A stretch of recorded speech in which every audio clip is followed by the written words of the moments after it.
الحمد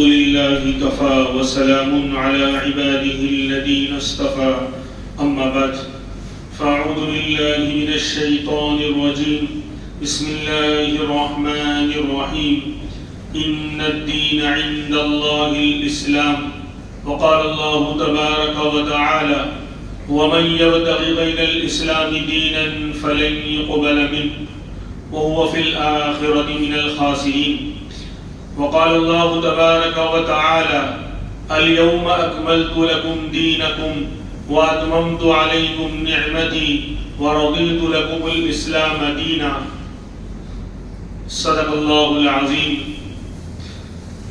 اللهم صل على سيدنا محمد وعلى آل سيدنا محمد وبارك وسلم اللهم صل على سيدنا محمد وعلى آل سيدنا محمد وبارك وسلم اللهم صل على سيدنا محمد وعلى آل سيدنا محمد وبارك وسلم.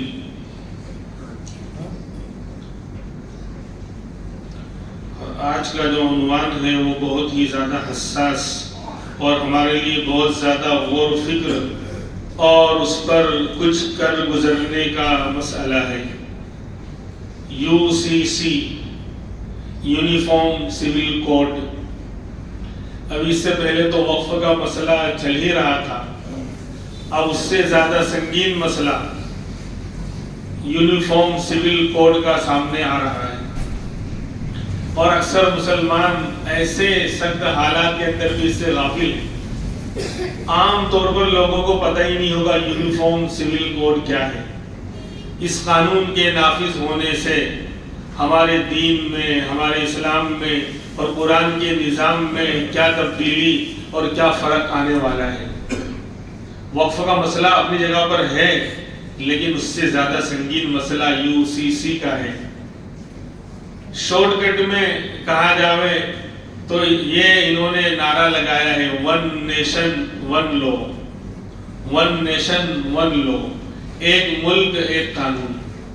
یعنی پورے ملک ہندوستان میں صرف ایک قانون چلے گا سب کے لیے، چاہے وہ مسلمان ہو یا ہندو ہو، سکھ ہو، عیسائی ہو، بودھ مذہب کا ماننے والا ہو یا کسی اور دھرم کا ماننے والا ہو. ون نیشن ون لا، ایک ملک ایک قانون. اس کا نقصان کیا ہوگا انشاءاللہ اس پر بات کی جائے گی. پہلے تو ہمیں اپنے دین کے بارے میں بات کرنی ہے کہ اللہ تبارک و تعالیٰ نے جو دین، جو دھرم، جو مذہب اسلام کا ہمیں عطا فرمایا ہے، یہ اللہ رب العزت کا پسندیدہ مذہب ہے. خود قرآن کریم میں اللہ تبارک و تعالیٰ نے اس کا اعلان کیا، ان الدین عند اللہ الاسلام. پسندیدہ دین، اللہ کے ہاں مقبول دین، اللہ کے ہاں رضا والا دین وہ دین اسلام ہے. جس رب نے ہمیں پیدا کیا، جس نے ساری نعمتیں ہم پر نچھاور کی اور کر رہے ہیں، ہر وقت ہمیں اپنی نعمتوں سے نواز رہے ہیں، وہ خالق، وہ ہمارا مالک، وہ رازق، وہ قہار، وہ قدیر، وہ سمیع، وہ بصیر، وہ علیم کی ذات. جس قانون کو اللہ نے بنایا ہوگا، جس دین کو اللہ نے پسند کیا ہوگا، وہ پسندیدہ دین کیسے نہیں ہوگا. یہ تو اللہ کا شکر ادا کرنا چاہیے کہ ہم نے اس کے پیچھے کچھ نہیں لگایا. دنیا کی سب سے بڑی نعمت، دنیا کا سب سے بڑا سرمایہ کلمہ اور ایمان کے پیچھے ہمارا کچھ نہیں لگا.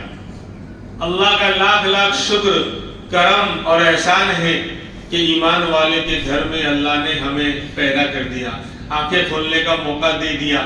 تو دنیا کی سب سے بڑی دولت اللہ کا پسندیدہ دین، دین اسلام ہم پیدائشی طور پر لے کر آئے دنیا میں. ورنہ اس دین کے پیچھے جنہوں نے لگایا ہے، کھپایا ہے، اپنا سب کچھ بہایا ہے، وہ جانتے ہیں کہ کلمہ کیا ہے، ایمان کیا ہے، دین اسلام کیا ہے، اللہ سے تعلق کیا ہے، جنہوں نے سب کچھ لٹا کر اس کو حاصل کیا تھا۔ بہرحال تو یہ دین اللہ کا پسندیدہ دین ہے، پہلی بات۔ دوسری بات، اللہ نے صاف اعلان کر دیا کہ جب یہ دین میرا پسندیدہ ہے تو اگر کوئی شخص، چاہے وہ کوئی بھی ہو، بڑا ہو چھوٹا ہو، مالدار ہو غریب ہو، شہری ہو دیہاتی ہو، بزنس مین ہو، مزدوری کرنے والا ہو، کسان ہو، یا بڑی بڑی فیکٹریوں کا مالک ہو، بادشاہ ہو، فقیر ہو، رعایا ہو یا وزیر ہو، کوئی بھی ہو، اسے اسی دین کو فالو کرنا پڑے گا، دین اسلام کو ہی اپنانا پڑے گا۔ اسی لیے صاف اعلان اللہ نے کر دیا، وَمَنْ يَبْتَغِ غَيْرَ الْإِسْلَامِ دِينًا فَلَنْ يُقْبَلَ مِنْهُ، جو اسلام کے علاوہ کسی اور دین کو، کسی اور مذہب کو مذہب کے نام پر قبول کرے گا، اللہ کو وہ مذہب قبول نہیں ہوگا اور وہ ہمیشہ کے لیے خسارے اور نقصان میں رہے گا۔ یہ اللہ کا صاف اعلان ہے۔ تیسری بات، دین تو پسندیدہ ہے اور اس کے علاوہ کوئی دین اللہ کے یہاں قابل قبول نہیں، دونوں باتیں ٹھیک ہیں، لیکن کیا دین اسلام میں زندگی کے ہر فیلڈ میں پیش آنے والے مسائل کا حل ہے یا نہیں؟ بھئی انسان پیدا ہوتا ہے، پیدائش سے لے کر موت تک زندگی کے اندر بہت سارے مراحل، بہت سارے حالات سے وہ گزرتا ہے۔ پیدا ہوا تو اس وقت کیا مسئلہ، پھر بچپن میں کیا، پھر بالغ ہونے کے بعد کیا، پھر کاروبار میں جا رہا ہے تو کیا، پھر آگے شادی بیاہ کا مسئلہ ہے تو کیا۔ زندگی کے ہر فیلڈ میں جو انسان کو زندگی میں ہر جو مسئلے حالات پیش آتے ہیں، کیا اسلام کے اندر اس کی ہر مسئلے کی رہنمائی موجود ہے؟ تو فرمایا ہاں، اعلان کر دیا، اليوم اکملت لکم دینکم واتممت علیکم نعمتی ورضیت لکم الاسلام دینا، آج ہم نے تمہارے لیے تمہارے دین کو کامل اور مکمل کر دیا۔ جب رب العالمین، ہمارا رب یہ اعلان کر رہا ہے کہ دین اسلام کامل اور مکمل ہے، مطلب زندگی کے ہر فیلڈ میں، زندگی کے ہر شعبے میں، انسان کے اوپر پیش آنے والے ہر حالات میں اگر اس مسائل کا حل بندہ تلاش کرے گا اسلام کے اندر تو ضرور اس کو رہنمائی ملے گی۔ تبھی تو اللہ کہہ رہے ہیں یہ کامل اور مکمل دین ہے، یہ کامل اور مکمل دین ہے۔ اس کا مطلب یہی ہوا کہ اے بندے، پیدائش سے لے کر موت تک زندگی کے اندر پیش آنے والے ہر مسائل کا حل انشاءاللہ قرآن کریم میں اور دین اسلام میں موجود ہے۔ جب یہ اللہ کا دین پسندیدہ اور اللہ نے اس کو کامل مکمل دین بنا دیا، ہر مسئلے کا حل اللہ تبارک و تعالیٰ نے قرآن و حدیث کے ذریعے رکھ دیا، حل کر دیا، تو اب ہمیں کہیں اور جا کر زندگی کے اندر پیش آنے والے مسائل کے حل کے لیے کسی اور کے پاس جا کر بھیک مانگنے کی ضرورت نہیں۔ یہ بہت بڑا انعام ہے کہ دین اسلام کامل ہے، لہذا ہمیں اللہ کے اس قانون کو چھوڑ کر انسانوں کے بنائے ہوئے مذہب اور قانون کی طرف رہنمائی حاصل کرنے کی ضرورت نہیں۔ اور پھر چوتھی بات، یہ دین اسلام اللہ کا پسندیدہ بھی ہے، اس کے علاوہ اللہ قبول بھی نہیں کریں گے، اور تیسری بات یہ کامل اور مکمل بھی ہے، اور ساتھ میں یہ دین فطرت بھی ہے۔ اسٹیپ بائی اسٹیپ میں بات کر رہا ہوں، یہ دین فطرت بھی ہے، یعنی انسان کی جو طبیعت ہے، فطرت ہے، جس انداز سے اور جس سانچے میں اور جس طبیعت کا انسان کو اللہ نے پیدا کیا ہے، اس کی طبیعت جو چاہتی ہے اس کے مطابق دین اسلام کے اندر احکام اللہ نے رکھے ہیں۔ جیسے انسان دنیا میں ہے تو پیاسا بھی ہوگا، بھوک بھی لگے گی اور آرام بھی کرے گا، سب کچھ کرے گا، تو یہ نہیں کہا کہ تم کھا نہیں سکتے۔ اور روزے کا مسئلہ وہ تو ایک ٹیمپریری طور پر، لیکن اس میں یہ نہیں کہا کہ 24 گھنٹے بھوکے رہو۔ یعنی انسان کی فطرت اور طبیعت کا جو تقاضا ہے، شریعت نے اس کو پورے طور پر ادا کرنے کا حکم دیا کہ تم اپنے تقاضے کو، جو فطری تمہارا تقاضا ہے، اس کو پورا کرو، لیکن طریقہ ہمارا ہوگا۔ دیکھو، انسان کی خواہشات جب جوان ہوتا ہے، خواہشات ابھرتی ہیں، تو یہ نہیں کہا شادی نہیں کر سکتے، ہاں یہ کہا کہ تم غلط کاری نہیں کر سکتے، زنا نہیں کر سکتے، ناجائز تعلقات نہیں کر سکتے، لیکن اس خواہش کو پورا کرنے پر ہم بین اور پابندی نہیں لگا رہے، کیونکہ دین فطرت ہے، دین طبیعت ہے۔ اس دین کو انسان کی ذات اور جسم اور باڈی کے موافق اللہ نے احکام دیے ہیں۔ اسی لیے شادی کا مسئلہ، کھانے پینے کا مسئلہ جو انسان کا تقاضا ہے اس کو انسان پورا کرے گا، اور شرط یہ ہے کہ ہماری ہدایت کے مطابق، ہمارے طریقے کے مطابق۔ لیکن اگر ہم اس معاملے میں دوسرے مذہب کو دیکھیں گے تو وہاں بہت ساری باتیں فطرت کے خلاف ہمیں نظر آئیں گی۔ یہودی عیسائی بھی یہاں دیکھ لی تھی، ان کے یہاں اگر اللہ کا قرب حاصل کرنا ہے، نیک بننا ہے، اللہ سے تعلق قائم کرنا ہے تو شادی کو چھوڑنا پڑے گا۔ یعنی کنواری لڑکیاں وہ بغیر شادی کے زندگی گزارتی ہیں، کیوں؟ گرجا گھروں میں اور پتہ نہیں کہاں، کہ اللہ کا قرب حاصل ہو جائے، میں اللہ کی نیک اور بہت پہنچی ہوئی بندی بن جاؤں۔ تو وہ فطرت کے خلاف، اب جوان ہے تو شادی کیوں نہیں کرے گی؟ لیکن انہوں نے کہتے نہیں، شادی نہیں کر سکتے، اگر اللہ کا قرب چاہیے، نیک بننا ہے تو شادی کو تیاگ کرنا پڑے گا۔ تو یہ بھی فطرت کے خلاف، اسلام نے ایسا نہیں کہا۔ ایسے ہی ہندوؤں کے ہاں رسم تھی کہ شوہر کا انتقال ہو گیا تو بیوی کو بھی جلا دیا جائے گا، ستی۔ بہت ساری چیزیں، میں خالی ایک مثال دے رہا ہوں، ایگزامپل۔ ستی کی رسم، شوہر مر گیا تو بیوی کا کیا قصور؟ اس کو بھی رہنے کا حق ہے، اس کو بھی جلنا پڑے گا۔ وہ زندگی اگر کسی جگہ بچ گئی تو شادی اب نہیں کر سکتی، پتہ نہیں عجیب عجیب قانون۔ تو یہ فطرت کے خلاف۔ ایسے ہی بدھ مذہب کے یہاں اللہ کا قرب حاصل کرنا ہے اور اپنے بھگوان اور اپنے ایشور سے یعنی قریب ہونا ہے تو گھر بار، کاروبار، بال بچے سب چھوڑ کر جنگلوں میں جانا پڑے گا اور تپسیا کرنی پڑے گی۔ الٹی سیدھی جو ہے شلوک اختیار کرنے پڑیں گے۔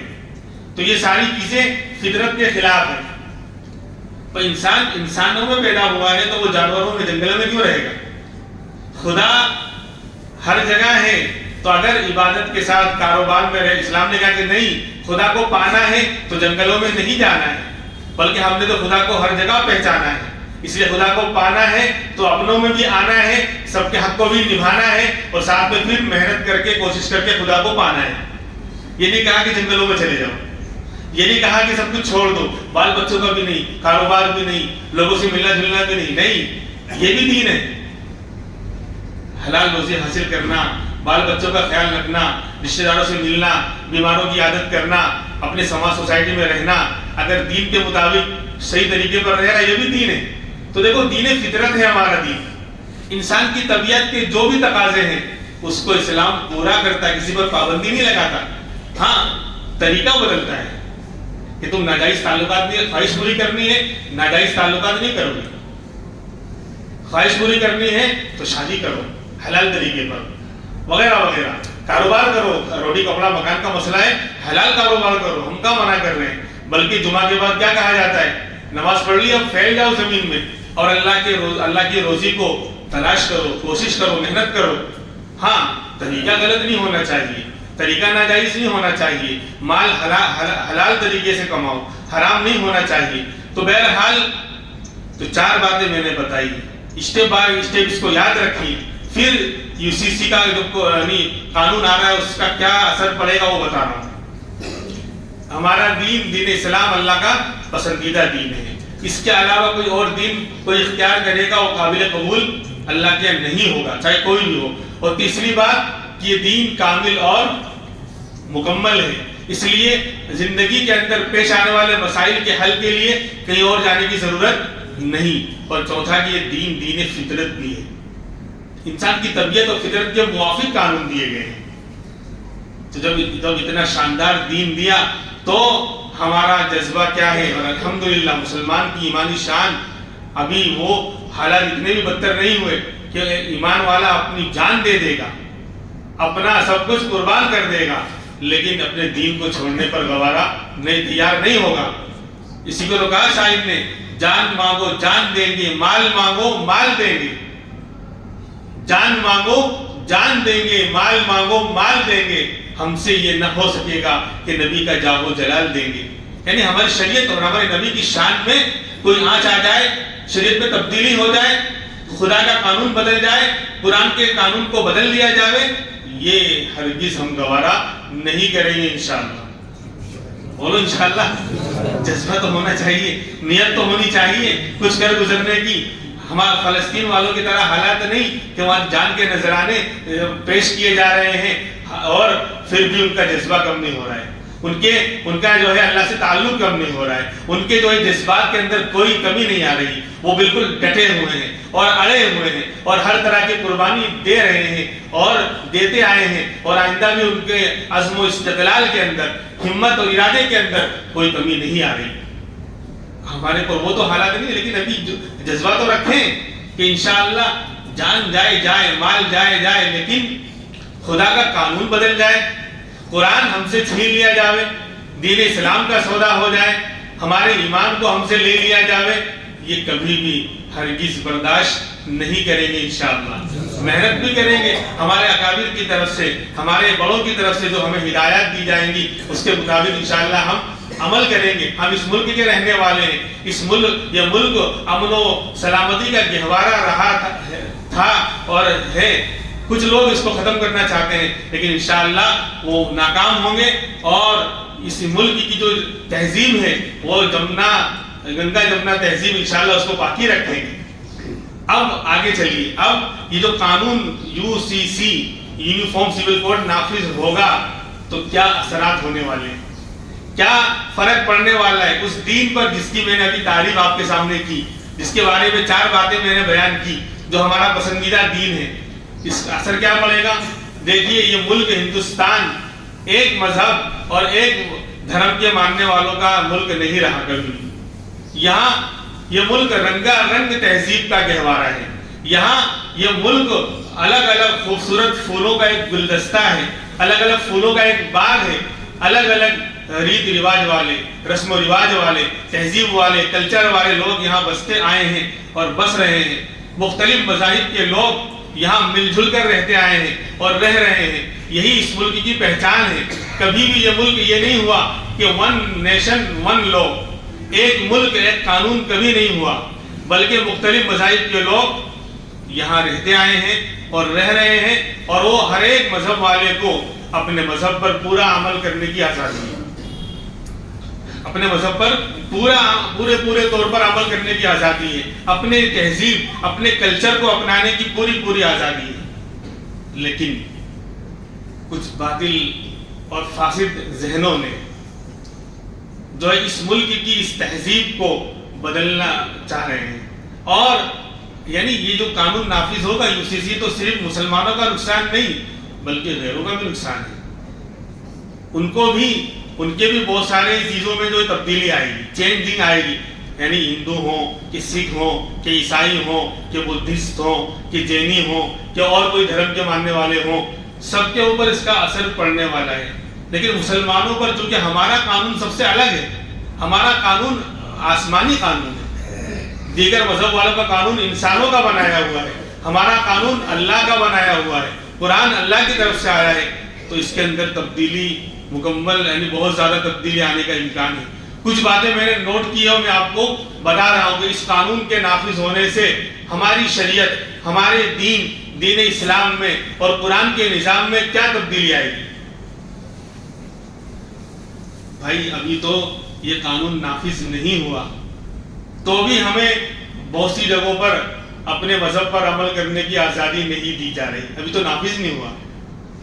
ہم سنتے رہتے ہیں نا کہ مسجد کے باہر، سڑکوں پر اور ٹرینوں میں اور پارکوں میں نماز پڑھنے اور صف لگانے پر پابندی ابھی سے لگائی جا رہی ہے، اس کے خلاف FIR درج ہو رہا ہے، لوگوں کو جو ہے سزا دی جا رہی ہے، جیلوں میں بند کیا جا رہا ہے، اور اسی طرح مائک پر اذان دینے پر پابندی ابھی تو قانون نافذ نہیں ہوا تو یہ حال ہے۔ سوچو، ابھی تو قانون نافذ نہیں ہوا تو یہ حال ہے کہ بہت سی جگہوں پر مائک پر اذان دینے سے پابندی، مائک سے اذان نہیں دے سکتے، اس پر پابندی لگ رہی ہے، مخصوص جانوروں کی ذبیحہ پر پابندی لگ رہی ہے، بلکہ تہوار آتا ہے حالانکہ جو حلال ہے، جس جانور کے ذبح کرنے پر ان کو بھی اعتراض نہیں ہے، ان جانوروں کی ذبح کرنے پر بھی پابندی لگا دیتے ہیں کہ ہمارا تہوار چل رہا ہے، حالانکہ اس سے کوئی فرق پڑنے والا نہیں، لیکن قانون نافذ نہ ہونے سے پہلے کا یہ حال ہے کہ بہت ساری چیزوں میں ہمارے جو ہے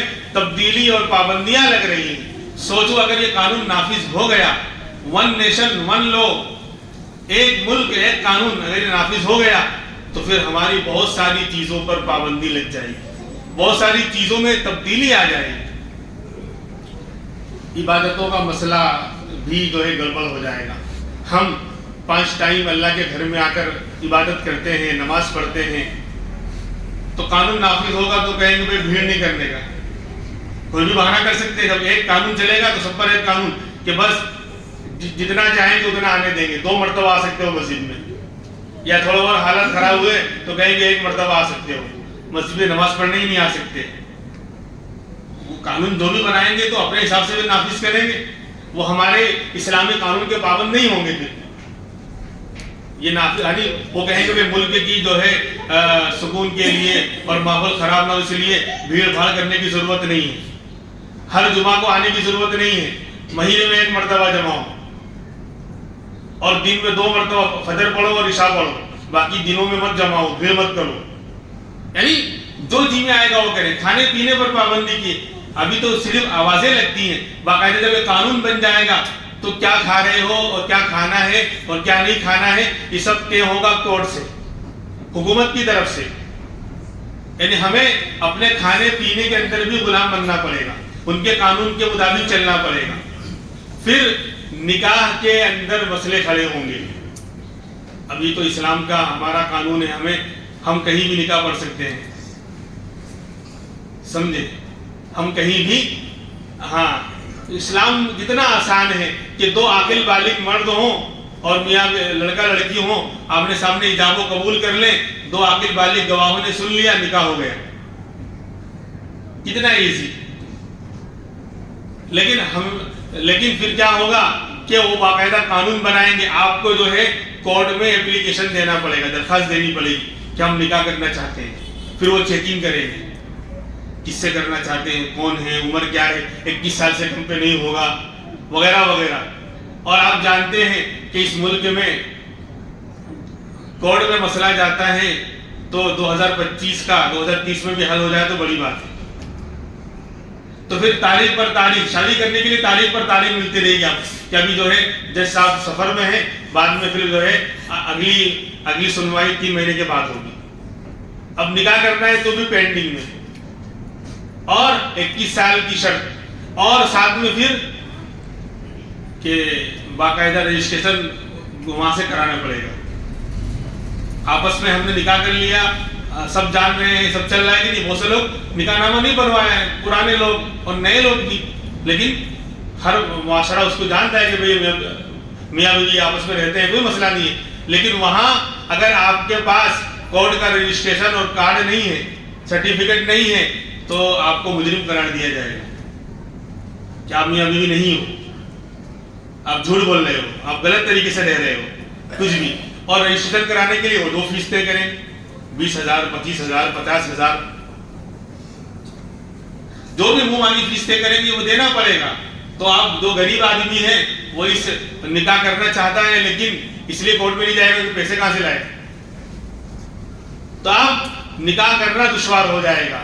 اور نکاح نہ کرنے کی بنیاد پر جو ابھی تو ہم نے مشکل بنا رکھا ہے نکاح کو, اس لیے معاشرے میں خرافات اور آپس میں ناجائز تعلقات ہو رہے ہیں. جب باقاعدہ قانون اس طرح بن جائے گا اور شادی جلدی نہیں ہو سکے گی تو اور زیادہ برائیاں, زناکاریاں, بدکاریاں اور ناجائز تعلقات اور زیادہ پیدا ہوں گے. اور اسلامی قانون پردے کا مسئلہ ہے. ایک یو پی کا ایک جو ہے نیتا بیان کر رہا تھا, یعنی ہم نے خود اسلام کو چھوڑ کر, یہ بات بالکل یاد رکھیں, اللہ کی نعمتوں کی جب ناشکری کی جاتی ہے تو اللہ اس نعمت کو چھین لیا کرتا ہے.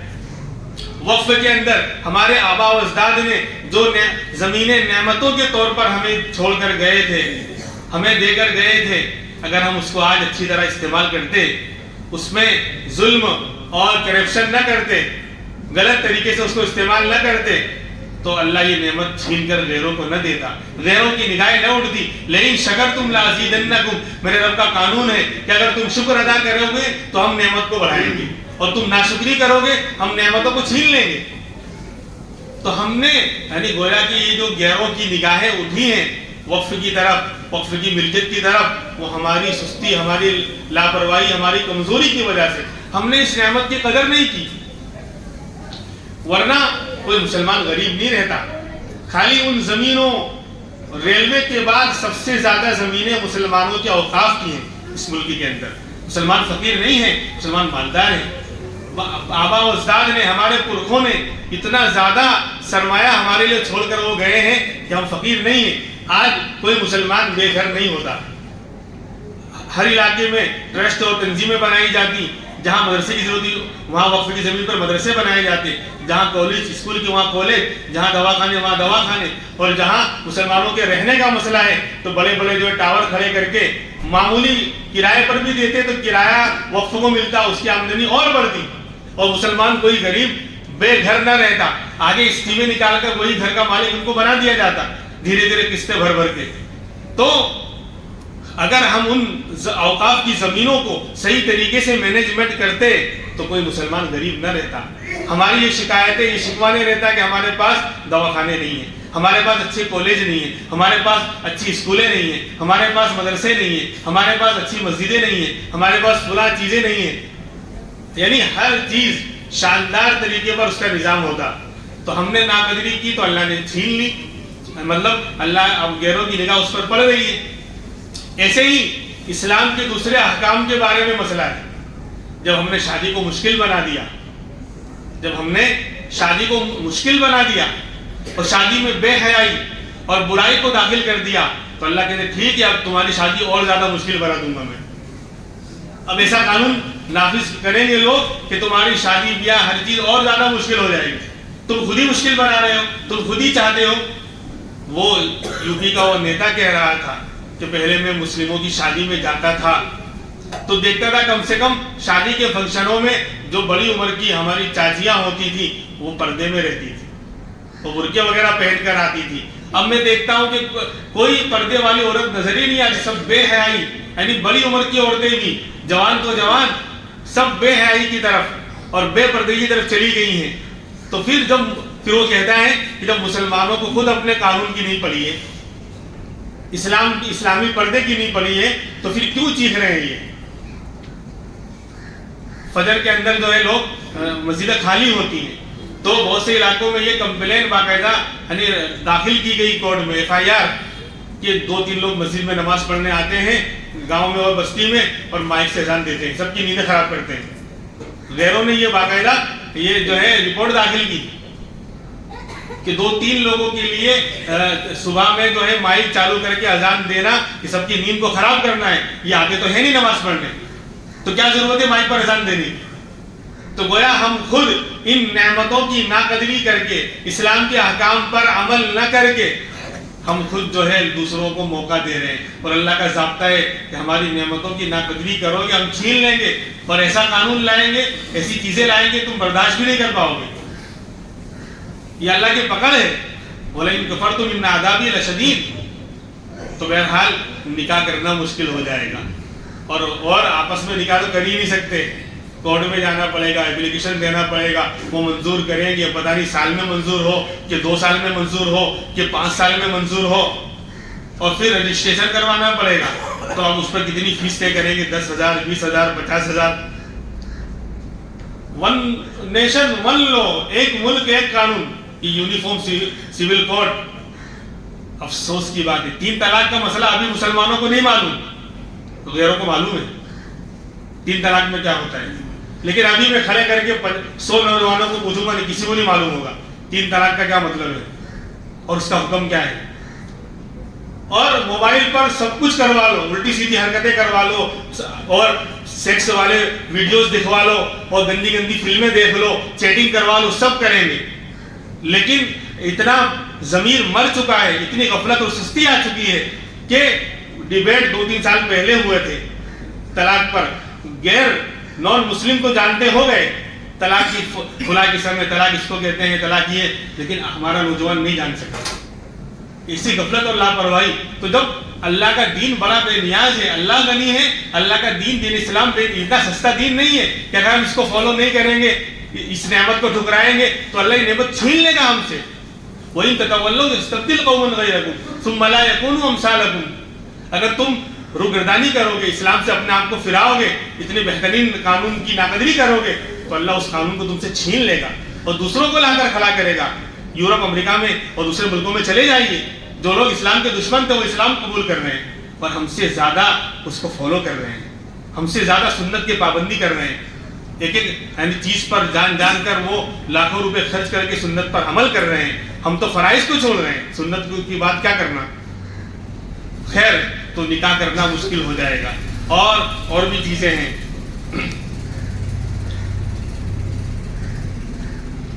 رضائی رشتے حرام ہیں۔ دودھ پلانے والے مسئلہ کہ کسی چھوٹے بچے نے، 2 سال کے اندر کے بچے نے کسی عورت کا، اجنبی عورت کا دودھ پی لیا تو اسلام میں یہ رشتہ بن جاتا ہے۔ اس کی سگی ماں تو دوسری ہے، لیکن کسی اور عورت نے 2 سال کے اندر عمر کے اندر بچے یا بچی کو دودھ پلا دیا تو اس کی رضائی ماں، دودھ شریک ماں بن جاتی ہے، اور اس عورت کے بچے اور لڑکیاں اس کے بھائی بہن بن جاتے ہیں، اور اس کا شوہر اس کا باپ، رضائی باپ کہلائے گا۔ اور اسلام کا قانون ہے کہ جس طرح نسبی رشتے حرام ہیں، سگی ماں، سگی بہن، سگی پھوپھی، ان سے نکاح کرنا حرام ہے، اسی طرح دودھ پلانے کی بنیاد پر جو رشتے، دودھ شریک ماں جو بن گئی، جو وہ باپ بن گیا، جو وہ بھائی بہن بن گئے، ان سے بھی رشتے حرام ہیں۔ رضائی رشتے حرام ہیں، نسبی رشتے جتنے حرام ہیں اتنے رضائی رشتے بھی حرام ہیں۔ جس طرح سگی ماں، سگی بہن، سگی پھوپھی، سگی خالہ سے نکاح نہیں کر سکتے، تو ایسے ہی اگر دودھ پلانے کی بنیاد پر کوئی عورت ماں بن رہی ہے تو اس سے بھی نکاح نہیں ہوگا اس بچے کا۔ اگر اس کی بیٹیاں ہیں تو اس لڑکے کا اس کی بیٹی سے نکاح نہیں ہوگا، وہ بہن بھائی بن گئے۔ لیکن جب یہ قانون نافذ ہوگا، یونیفارم سول کوڈ، تو ان کے یہاں یہ تصور نہیں ہے کہ رضائی رشتہ کیا ہوتا ہے، وہ تو خالی خاندانی نسبی رشتے کو جانتے ہیں، حالانکہ وہ سب رشتے حرام ہیں، یہ کہیں گے سب حلال۔ تو حرام کو حلال کر دیا جائے گا، حرام کو حلال کر دیا جائے گا، یہ نقصان ہوگا۔ اور 1-2 دن کا مسئلہ نہیں، اگر اپنے رضائی بہن سے، یعنی جس عورت کا دودھ پیا تھا اس نے بچپن میں، اس کی جو لڑکی ہے اس کی بہن بن گئی، اس سے وہ شادی کر لے گا اور وہ لوگ نافذ کریں گے، ان کے یہاں قانون یہ بن جائے گا، تو پھر زندگی بھر حرام کاری ہوگی۔ 1 دن کا گناہ نہیں ہوگا، 20 سال ساتھ میں رہیں گے، 20 سال حرام کاری، 20 سال زنا کا گناہ۔ تو یہ مسئلہ، اور الٹا یہ تو حرام کو حلال کر دیں گے اور کہیں حلال کو حرام قرار دے دیا جائے گا۔ اسلام میں چچا کی بیٹی، پھوپھی کی بیٹی، خالہ کی بیٹی، اور ایسے ہی چچا کی لڑکی، پھوپھی، خالہ اور ان کی لڑکیاں، ماموں کی لڑکی، ان سے نکاح حلال ہے۔ کزن، اس کو کزن کہا جاتا ہے اسلام میں، کزن سے یعنی چچا کی لڑکی سے، پھوپھی کی لڑکی سے، خالہ کی لڑکی سے اور ماموں کی لڑکی سے نکاح کرنا حلال ہے، کیونکہ وہ سگی بہن نہیں ہے، وہ سگی بہن نہیں، پھوپھی ذات بہن ہے، پھوپھی کی لڑکی ہے اس لیے ہم بہن کہہ رہے ہیں اس کو۔ چچا کی لڑکی ہے، خالہ کی لڑکی ہے یا ماموں کی لڑکی ہے تو سگی بہن نہیں ہے، اس لیے اسلام میں ان سے نکاح کرنا کیا ہے؟ جائز ہے، حلال ہے۔ لیکن ان کے یہاں یہ ساری حقیقی بہن کی طرح ہے، تو اب یہ قانون نافذ کریں گے تو ان حلال یہ سب حرام ہو جائیں گے، یعنی کزن سے نکاح کرنا حرام ہو جائے گا، جو حلال تھا وہ حرام، ادھر جو حرام تھا وہ حلال۔ اس طرح اس قانون کے نافذ ہونے سے یہ اثرات پڑنے والے ہیں۔ اور کیا ہوگا؟ یہ تو میں موٹی والا بہت ساری چیزیں ہیں۔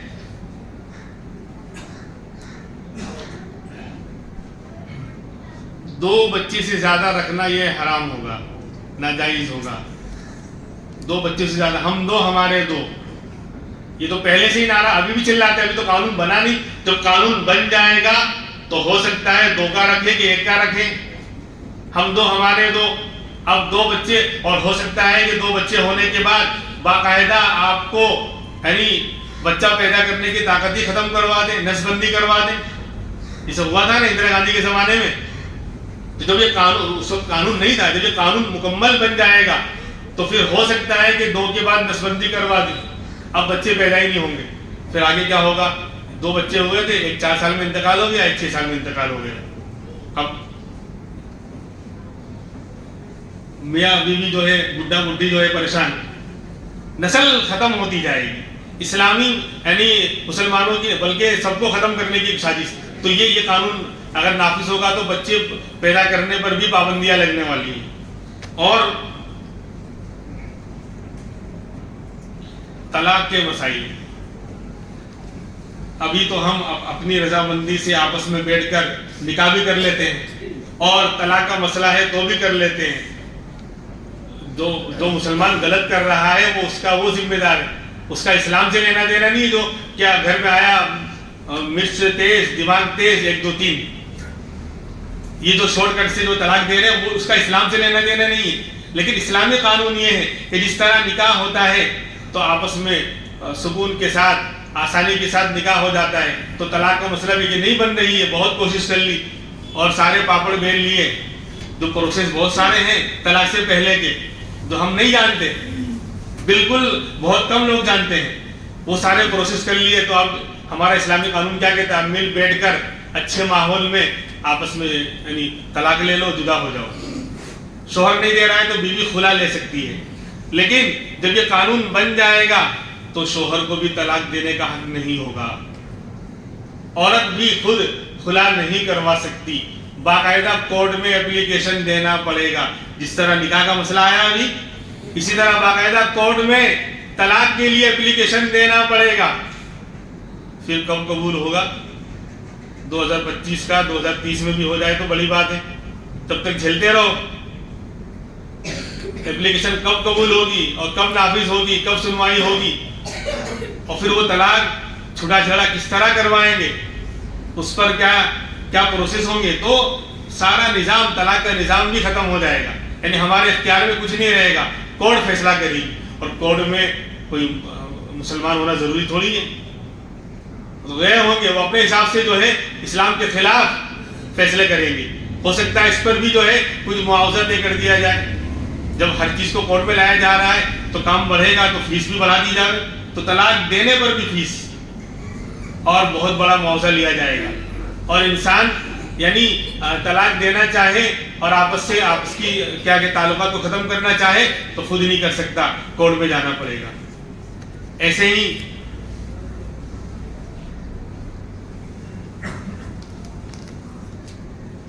اللہ تبارک و تعالیٰ عمل کی توفیق عطا فرمائے۔ وقت ہو چکا ہے، اس لیے یہ مہم چلائی جا رہی ہے کہ باہر جو ہے وہ لگا ہوا ہے اسکین کرنے کا کوڈ، QR کوڈ لگا ہوا ہے مسلم پرسنل لا بورڈ کا، اس کے اوپر جو ہے آپ اسکین کر کے جو ہے اس کو ختم کرنے کے خلاف مہم چلائیں۔ ای میل بھیجیں اپنا، ہر محلے، ہر گھر میں، ہر گھر سے مرد ہو عورت ہو، جو لوگ بھی موبائل استعمال کر رہے ہیں اپنی جو ہے ناراضگی کا اظہار کریں۔ بولے اس سے ہوگا کیا؟ وقف علم بھی تو ہم نے کیا تھا۔ ارے کل قیامت میں اللہ پوچھے گا کہ تم نے اپنی طاقت بھر محنت کی تھی کہ نہیں کی تھی؟ جب یوسف علیہ السلام کو نیلام کیا جا رہا تھا مصر کے بازار میں تو بڑی بڑی حکومتیں آئی تھی، خزانے آئے تھے، بڑے بڑے مالدار لوگ خریدنے آئے تھے۔ ایک بڑھیا جو ہے گٹھری، روئی کی گٹھری لے کے جا رہی تھی۔ پوچھا مائی کہاں جا رہی ہو؟ کہا یوسف کو خریدنے جا رہا، سنا ہے کہ اللہ کے نبی کو بیچا جا رہا ہے، میں خریدنے جا رہی ہوں۔ تو کہا مائی تجھے معلوم ہے یوسف کو خریدنے کے لیے بڑی بڑی حکومتیں آئی ہیں، بڑے بڑے خزانوں کے مالک آئے ہیں، تیری گٹھری کی کوئی قیمت ہے ہی نہیں۔ بولے مجھے معلوم ہے، لیکن جب اللہ کل پوچھے گا یوسف کا خریدار کون تھا تو میرا نام بھی اس میں آئے گا۔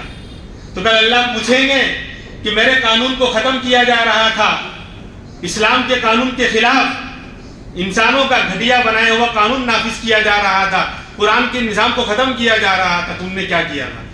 تو ہم کہیں گے نہیں، جو لوگ بول رہے تھے ہم اس کو بھی کہنے سے کچھ نہیں ہوگا۔